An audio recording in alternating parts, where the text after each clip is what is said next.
and welcome to the Heumann Perspective.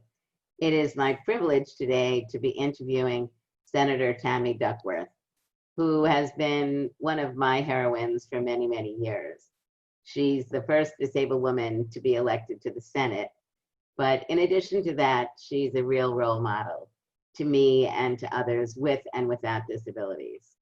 And this morning, the 25th of June, waking up to this wonderful piece in the New York Times that how the senator is being considered as a possible vice presidential runner with Vice President Biden, it was a very exciting time because of her great strength and her visions. So welcome to the program, Senator. It's good to be on, Judy. We're celebrating the 30th anniversary of the Americans with Disabilities Act. And I'm wondering, what does the ADA mean to you? Well, to me, it means everything. It means I get to do my job. It means I get to have my job. If the ADA did not exist, once I was wounded in Iraq, I would probably have gone home and lived a life,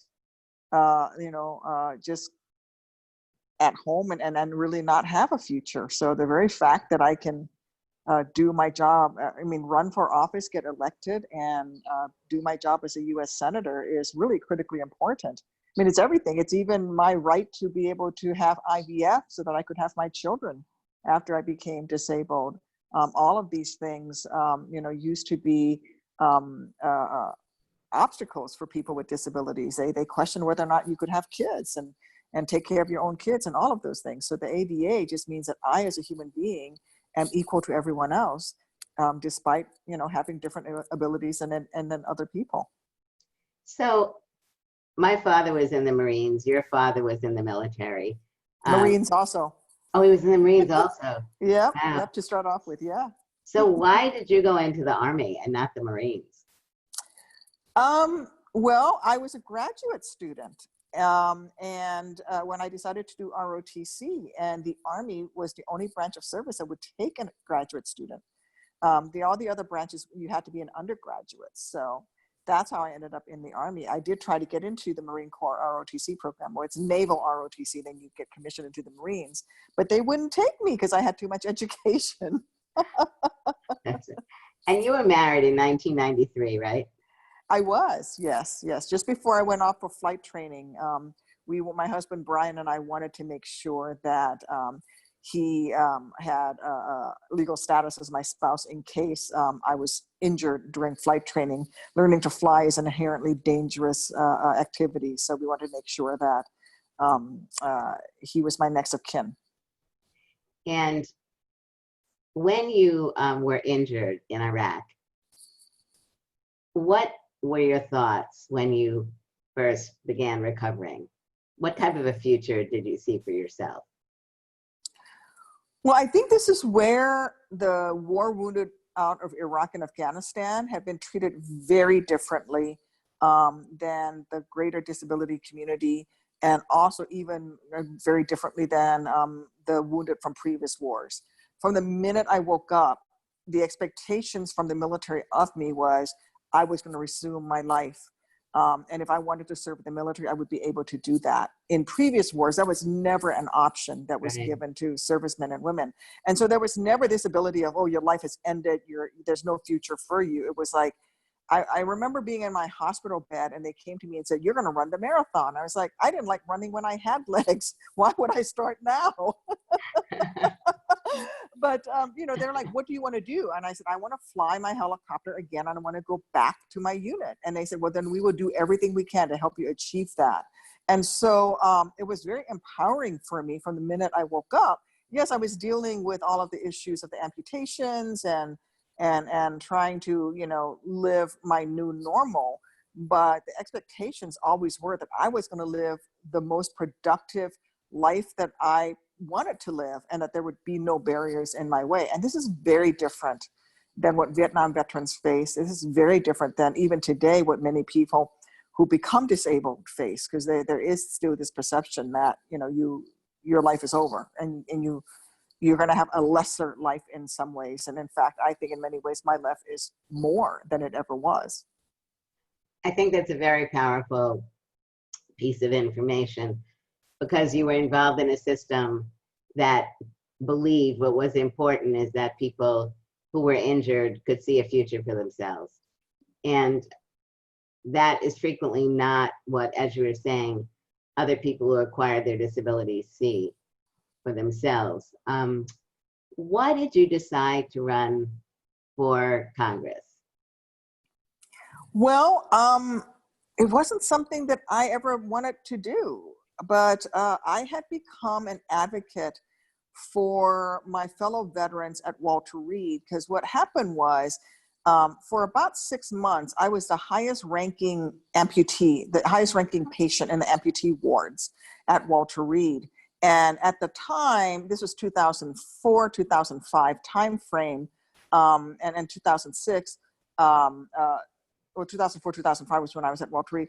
There was a lot of issues at Walter Reed, not with the healthcare. The healthcare was by far the best, but the administrative support simply was not there.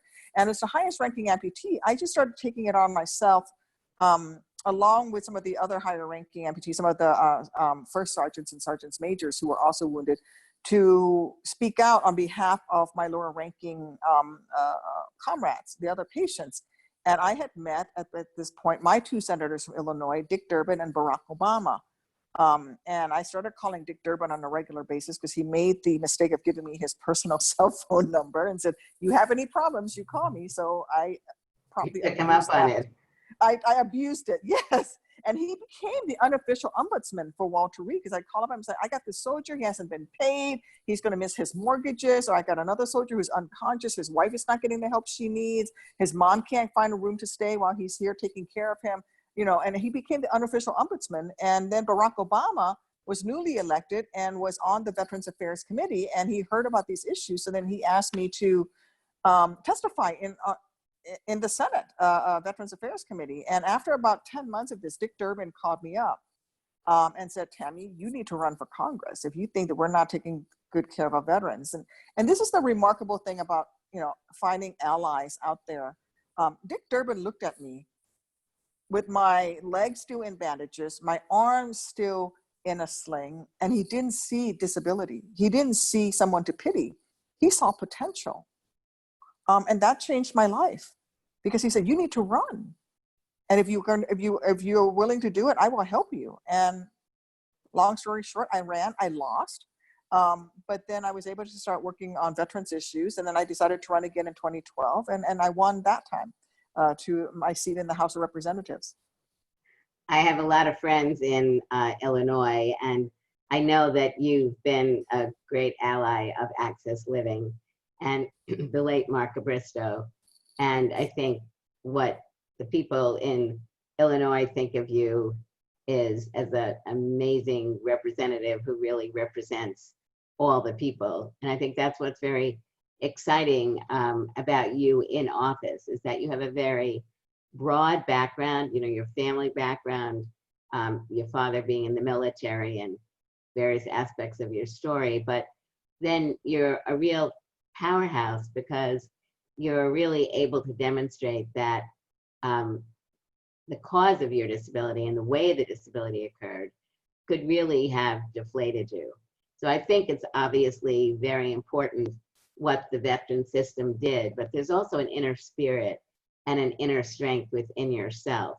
Could you just talk a little bit about that and how that's really helped you move forward, both in your personal life and in your professional life?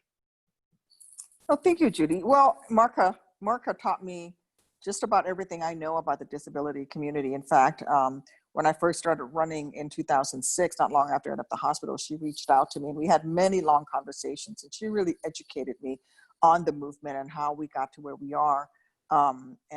So I miss her every day, and I'm sure you do, because you know me, you've known her longer than I, so I try to live on and carry on her legacy. But for me, you know, we all have to have our North Stars. And for me, the fact is that I probably should not have survived my wounds. I had severe wounds. I never got a tourniquet, for example, because my crewmates thought that I was dead. They thought they were recovering a body for my family to bury. They didn't want to leave me in that field, in that helicopter in Iraq, because they wanted to recover my body and not leave it for the enemy to capture. And so I got to help. And so for me, every day from the minute I woke up at Walter Reed has been about living up to their sacrifice. That's my North Star. It's like, how do I go home and feel sorry for myself and do nothing and waste this second chance that, you know, these courageous men gave me by risking their own lives to save mine? I mean, there are, you know, coming out of the wars in Iraq, there are literally thousands of families who would give anything to have their loved ones back, but their loved ones were killed. And they would have given it, you know, they would have taken their loved ones back with 2 arms and 2 legs missing. And so for me, this life is a gift. Every day for me is a gift. And that's how I view my life. Not, and I'm not trying to be Pollyanna-ish, but for me, every day literally is a gift that was given to me by some very courageous men. And I have to live up to that every single day. And I have to live up, you know, every time I roll across the floor. I mean, I just came back from a vote, and I rode across the marble floors of these Senate chambers, and I went to vote. The reason I can do that is because, you know, you and Marka were there fighting to make the, you know, to pass the ADA, and it forced them to make the Capitol accessible without, you know, the folks there 30 years ago crawling up the steps. I couldn't roll across these floors. And so for me, it's all about just utter gratefulness for what I have now and trying to live up to that. So this, as we mentioned earlier, is a very important election year. And voting is something that obviously is very critical in the ability for people to vote. What do you see as some of the major concerns about the upcoming election as far as voting is concerned? And what do you want to tell our audience about what you think they should be doing in order to participate in the process? Well, there's a real move within certain factions to suppress voter turnout, to take away the ability of people to vote, like, for example, shutting down voting locations, polling locations, so that there are fewer polling locations. There are attempts to not expand vote by mail, you know, during a global pandemic. Forcing people to go to the polls instead of making vote by mail more accessible is really quite dangerous. And many people with disabilities are immunocompromised. And so going out to a polling place will actually put your health at risk, not just from the pandemic, but overall. And you saw some of the pictures from Georgia, for example, where people were waiting in line for 10, 12 hours, you know. And if you have a disability and you have an illness, you are seriously taking your life into your hands by going to vote. So really pushing, doing everything you can up until election day to push for vote by mail and the ability to cast your ballot and have it counted. And then sort of tangentially to voting is the census. We need to make sure that everybody gets counted, because for every person that is not counted, your local state government receives anywhere from $800 to almost $2,000 less in federal funding in social service money that they can then use for things like public transportation funds and Medicare and Medicaid funds if you are not counted. So it's really 2 things. Make sure you get your census information in and you are counted, and those around you are counted, and making sure that you support a vote by mail and that you get your votes counted, whether you go in person or vote by mail. Now, on the lighter side, you're a mother. You have 2 children, 2 girls, and your husband, so it's 3 to 1. Yes. Your older daughter now, I think, is, how old is she now? 5. She's 5. Mm-hmm. Is she asking any questions about your job? And do you talk with her at all about your work and why it's important? Well, she's your typical 5-year-old. She actually knows I'm a U.S. Senator, and she'll tell people that, although she's not quite sure what a U.S. Senator does other than mommy helps other people, is what her dad has told her. But she knows that I have this other persona of Senator Duckworth, and it annoys her. So if we're in the grocery store, for example, and and with that persona, by the way, she calls Tammy Duckworth, and she says it like that, Tammy Duckworth, like in political commercials you see on TV. And then there's Mommy, and then there's Tammy Duckworth. And so if we're in a grocery store and she's trying to convince me to buy her candy or a toy or something, and someone comes up to me and introduces themselves and want to talk to Senator Duckworth, and I get recognized, she gets very annoyed. She looks at me and she's like, "This is Mommy time, not Tammy Duckworth time." I love it. And she's like, Oh my "Stop being God. Tammy Duckworth." And so she like wants to claim her mommy, but she then and other times, it's very sweet. She's very proud, and she'll, we'll go someplace and we'll be talking to people, and she'll just out of nowhere say, "My mommy is Tammy Duckworth." But she knows that, my mommy's job means we get to help other people and make the world better. And I think she's starting to understand that more and more. So as we're coming to a close for this interview, I would like to ask you why you believe this upcoming election is so important. Well, we have so many things that are hanging in the balance right now. Obviously, criminal justice reform, inherent bias in the police, in our criminal justice system, very racist tendencies within the structure of our criminal justice system.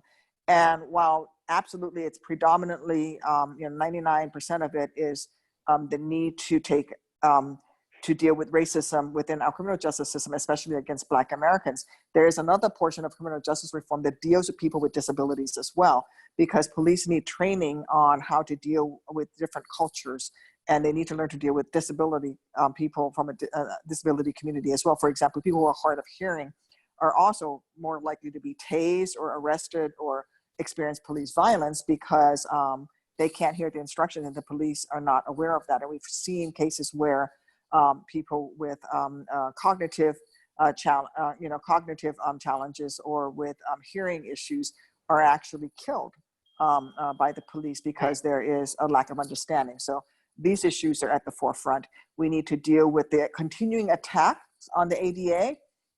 In fact, we should be strengthening the ADA, but we're still on the defensive. We have now, just yesterday, President Trump has confirmed his 200th judge to a long-term or lifetime judicial appointment, very conservative judges who are less likely to vote in a positive way on civil rights issues when it comes to people's expanding your civil rights. And so we have judiciary issues that are coming up in these next elections. There's just a whole slew of things that we should be working on. We should be, for example, working on healthcare. The Trump administration has actively sought to get rid of the Affordable Care Act and especially coverage for people with pre-existing conditions. Well, we should be strengthening our healthcare system. We should be adding a public option on the exchange or Medicare, buy-in, all of these things so that people actually have greater access to healthcare and that your pre-existing conditions are covered. And the list just goes on and on and on. So this election is absolutely vitally important to all Americans, but especially those with disabilities. Well, I really like to thank you for taking time out of your really busy schedule. And I do very much appreciate the fact that you've also raised the issue of judges, because I think too many people in the United States do not really understand the role of the Senate and the House. And they don't, I don't mean this in a negative way, but I think it's something that people really need to learn, that because the Senate is right now controlled by Republicans who are not acting in a bipartisan way, the 200 judges that have been appointed have not been with the support of most Democrats. So thank you for coming and sharing your knowledge and wisdom. And we wish you the best of luck, and I look forward to working with you in the future. And tell your kids when it's mommy time, we won't interfere. Thank you, Judy. Thank you. Bye-bye, everybody. See you again soon. Take care. Be well.